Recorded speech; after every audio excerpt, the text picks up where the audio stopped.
ครับก็ขอเจริญพรทุกๆท่านเนาะมื้อนี้เฮาจะพาทุกๆท่านไปสถานสำคัญอีกสถานหนึ่งที่อยู่ในเมืองกุสินาราเมืองกุสินาราคือสถานที่ที่องค์สมเด็จพระสัมมาสัมพุทธเจ้าได้ปรินิพพานซึ่งสถานที่เฮากำลังจะเดินทางไปนี่เอิ้นว่าสถานที่โพนธรรมเจดีย์หรือว่าบ่อนแต่งพระบรมสารีริกธาตุนี่ก็คือหลังจากที่องค์สมเด็จพระสัมมาสัมพุทธเจ้าทรงปรินิพพานแล้วก็พระเจ้าก็พากันถวายพระเพลิงแล้วก็ชนพราหมณ์ซึ่งเป็นคนเมืองนี่เป็นที่พวกกษัตริย์ทั้งหลายให้ความเคารพชนทั้งหลายก็ให้ความเคารพนับถือก็เลยให้มอบให้ชนพราหมณ์เป็นผู้เป็นอาจารย์ของตนเองเป็นผู้แบ่งพระธา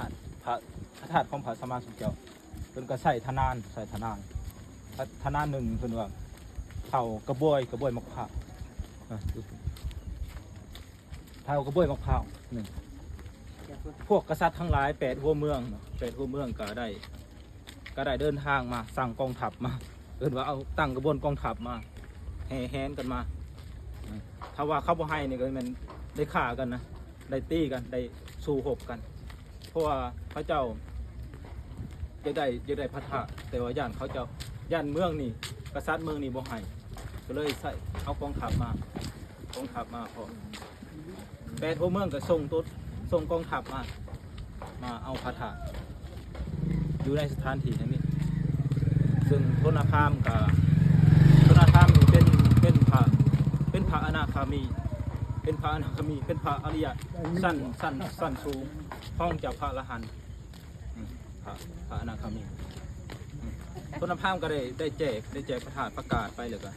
แจกให้ผู้ละทนานหนึ่งกับขบวยหนึ่งเมืองหนึ่งขบวยหนึ่งพอพระธาตุของพระเจ้าน้อยๆเท่าเม็ดเท่าฮักแล้วก็เท่าเม็ดเท่าในถั่วในงาน้อยส่วนกษัตริย์ทั้งหลายก็มาเชิญพระธาตุหลังจากนั้นก็กลับไปแล้วก็มีเมืองหนึ่งคือว่ามาบ่ทันหมู่ก็เลยได้กินข้าวเอากินข้าวแต่ว่าโทษภาพนี่เพิ่นว่าโทษภาพนี่เพิ่นลักเสื่องพระธาตุเขียวแก้วไว้อยู่ที่หัวที่ผมซ่อนไว้อยู่ในเกศาเพราะว่าคนอินเดียเขาจะมีชุดผมทั้งเทิงก็เสื่องไว้แต่ว่าพระอินทร์ก็ได้ลงมาลอยเอาอยู่ในหัวจับขึ้นไปบูชาอยู่ที่พระธาตุเกศแก้วจุฬามณีอยู่สวรรค์สันตวดีขึ้นไปบูชาแล้วก็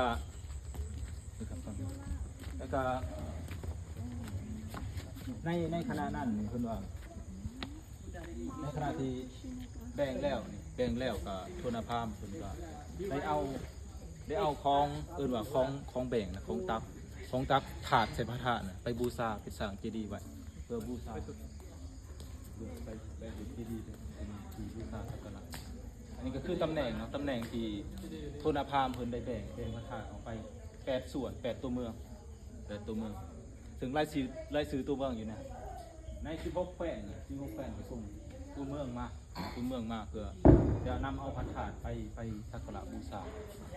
มื้อนี้เฮาก็จะได้มาไหว้เพราะว่าเป็นสถานที่ประทับของพระธาตุก็เหมือนพระสัมมาสัมพุทธเจ้าเหมือนตัวแทนองค์สมเด็จพระสัมมาสัมพุทธเจ้าของเรามื้อนี้ก็คณะทัวร์ของมหาลัยเพิ่นก็ได้พากันมาไหว้มากราบมาไหว้มานอนและนึกถึงสถานที่สำคัญในประวัติศาสตร์ก็เล็กเลย